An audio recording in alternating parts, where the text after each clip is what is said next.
మీరేమనుకుంటురో నాకు తెలియదు కానీ ఫ్రీ బస్ పెట్టినాక నాకైతే నెలకు 2000 మిగులుతున్నాయి అబ్బా.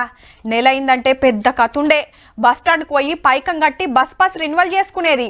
అదునుకు చేతుల పైసలు లేకుంటే అదలు బదలు అడగాల్సిందే. ఇప్పుడైతే బస్ ఎక్కి పుక్కట్లనే పోవచ్చు. ఏడికెళ్ళి ఏడికైనా ఎంత దూరమైనా. కాకుంటే బస్సులే చాలుతలేవు. మన తిప్పలు సర్కారోళ్లకు ఎరకైనట్టున్నదుల్లా.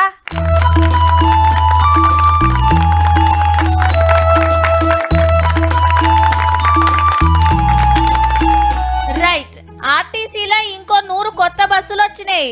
ముఖ్యమంత్రి మంత్రులంతా బస్ ఎక్కి అంబేద్కర్ విగ్రహం కాంచెల్లి సచివాలయం దాకా వచ్చిండ్రు. అందులో 90 బస్సులు ఆడోళ్ళకేనుల్లో. 0 టికెట్లు పెట్టిన కాంచెల్లి అమ్మలెక్కలు శితం ఎక్కుతున్నారు కదా. బస్సులు జాల్తలేవు, సీట్లు దొరుకుతలేవని లేడీస్ స్పెషల్ బస్సులు తెచ్చిరన్నట్టు. కడమ 10 హైదరాబాద్కి వెళ్ళి శ్రీశైలానికి నడిచే రాజధాని ఏసీ బస్సులు. ఈ 2 నెలల్లో 15 కోట్ల 0 టికెట్లు కొడితే 535 కోట్లు ఆర్టీసీకి కట్టింది సర్కార్.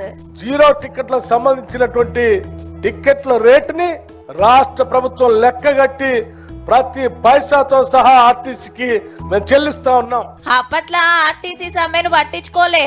కార్మికుల తిప్పలు తీర్చలేదని గరమైండు రేవంత్ రెడ్డి సారు.